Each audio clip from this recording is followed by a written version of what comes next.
If you're new in town or just new to this whole podcast thing, you're tuning in to Law by Night, the podcast that discusses all things vampiric with no fear of breaching the Masquerade. In this episode, we shall review Wraith the Great War, as I present my thoughts and opinions on its presentation and mechanics to help you better decide whether this is the core book for you.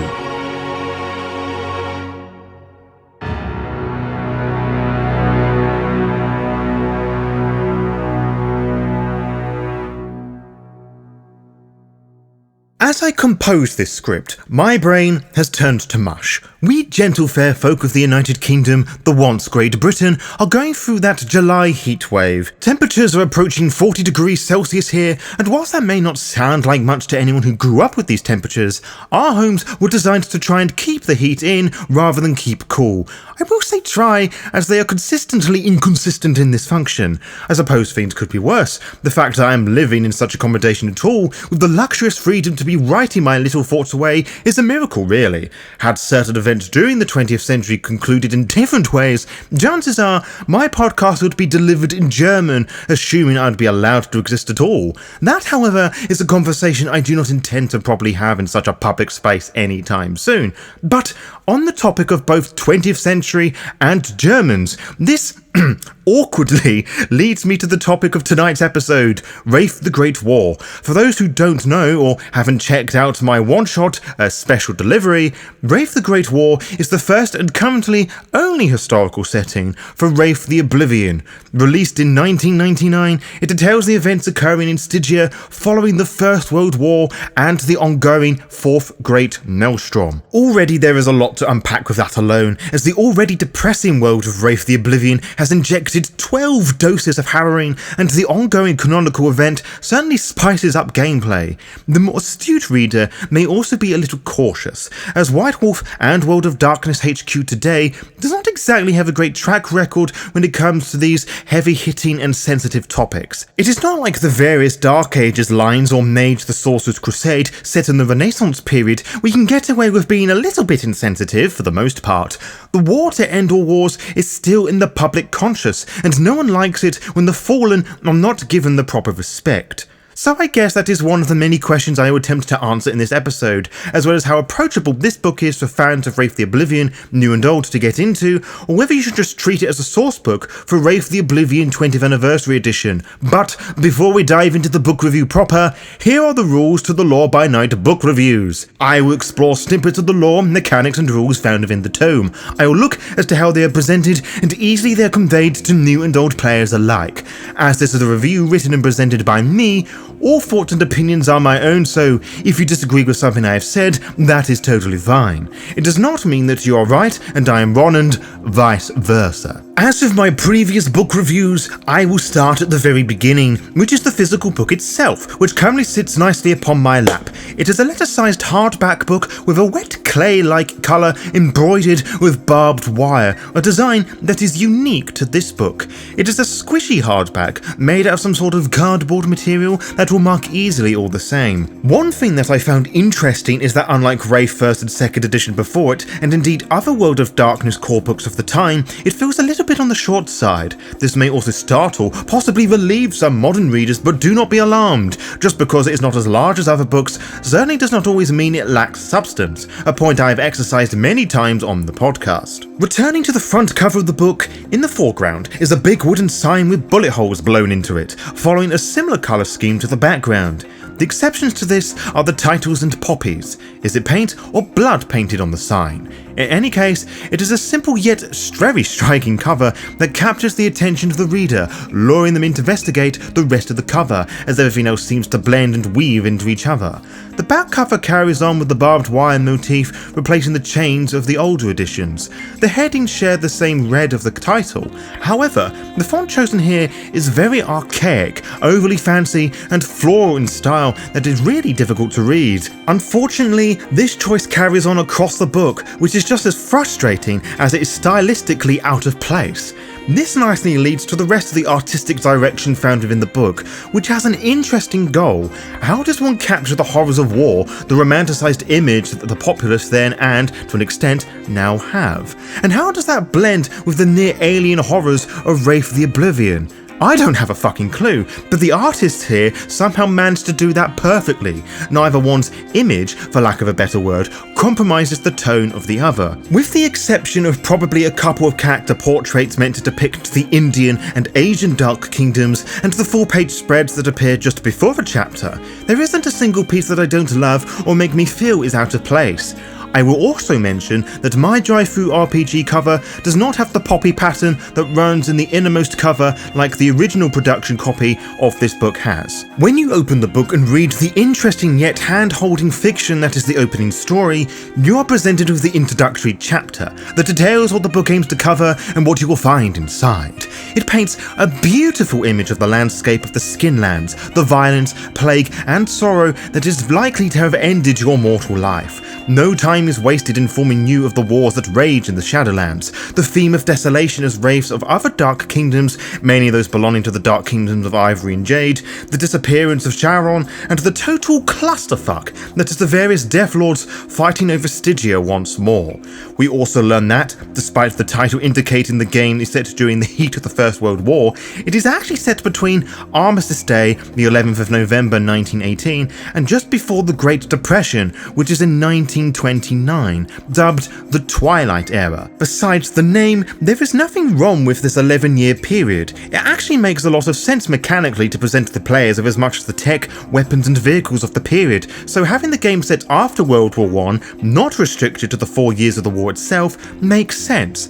However, the lore and narrative that is presented here are what is happening during the First World War, with very little about what happened afterwards. Again, this makes sense, as setting too many of the events in stone can impede creativity.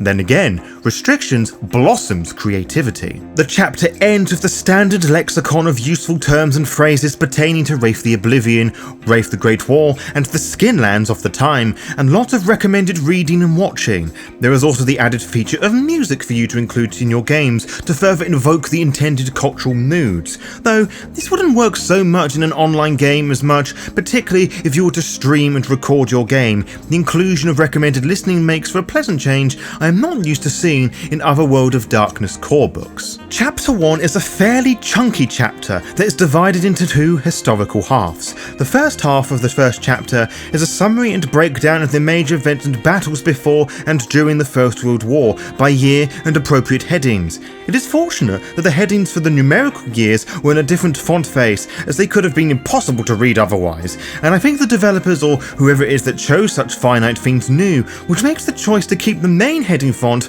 all the more confusing. But I digress. It might be insensitive for me to say that the material in the first half of the chapter was engaging to read, but it was certainly an enlightening experience to learn the basic ins and outs of the war to end all wars. For someone who really didn't have much of a history education at school, at least not anything worthwhile in my totally biased opinion, seeing this in an easy to read and engaging format does wonders for my small history brain. The many large statistical deaths accompanied by the many artistic set pieces really makes you feel the weight of what many would call a bloody and senseless war. One particular part of this chapter I like is the box that takes up most of page 22 that talks about life in the trenches, particularly how trench warfare really challenged the manner in which conflicts are carried out. In fact, the chapter as a whole conveys this brilliantly. Tanks, planes, and warships, as primitive as they were when compared to today's technology, served as the foundations of long-distance methods militaries adopt today. This, however, was not my original point, but a point worth making all the same. Anyway, the portion of the box I really adore is the last quarter that talks about the soldiers who were killed and became wraiths, particularly how their demise would affect their corpus, their physical/corporeal appearance. Some may possess a carapace-like corpus, or have their gas marks for their actual face, which speaks volumes about how some may view themselves on the battlefield, faceless monstrosities. It may have started all as fun and games that would be done before Christmas, but it very quickly became something far more morbid and wasn't something to be celebrated. The second half of the chapter deals with the wars and conflicts that are occurring in the underworld, starting in the 1820s when the fetters of the Death Lords and Charon himself are destroyed. Charon becomes aloof, as the book states, and the Death Lords begin to squabble and bicker amongst each other, debating who is responsible, as we all know that they're all allied and hateful with each other. There are also accusations of Charon resolving dissolving his fetters and breaking the fetters of the Death Lords, as well as him disappearing to oblivion. Some shady stuff happens with the other Dark Kingdoms, and all hell breaks loose with the legions and guilds. Whilst on the topic of the guilds and legions, each of the legions have their own dedicated 2-page spread, whilst the guilds are banded together across 3 pages, so it's clear as crystal which one is up to and who and what they stand for, as well as what happens to each of them canonically, which is helpful for players wanting to take said material and adapt them for their own games or move through them into the modern era of the World of Darkness.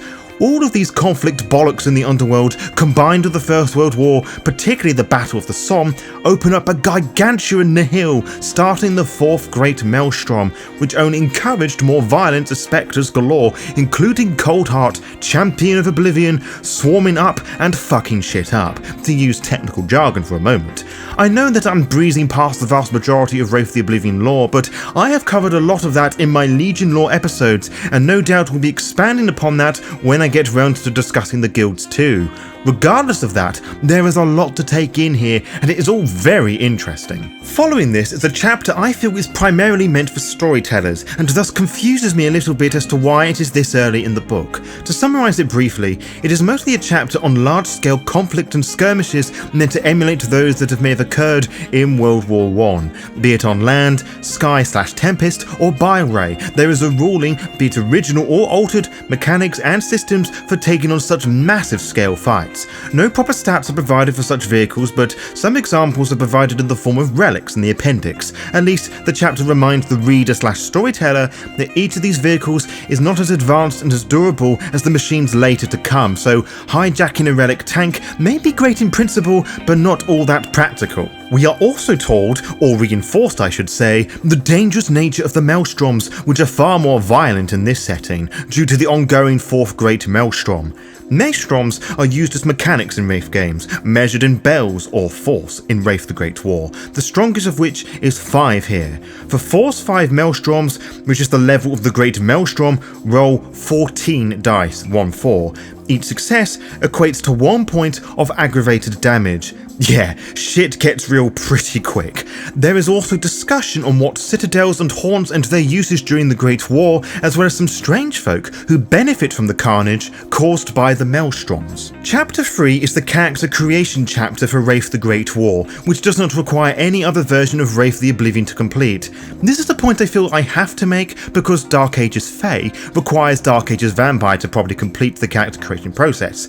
If you have played any other older edition of Wraith the Oblivion or 20th Anniversary Edition, you will recognise the character creation process because it is exactly identical to those versions. What differs is some of the abilities, descriptions of Arconi, and a couple of them have different names, which I appreciate being part of this chapter and not bundled with the guilds, and the various questions that encourage the player to think about their character's demise fit with plentiful answers and additional questions. This leads to chapter 4, as it would so naturally.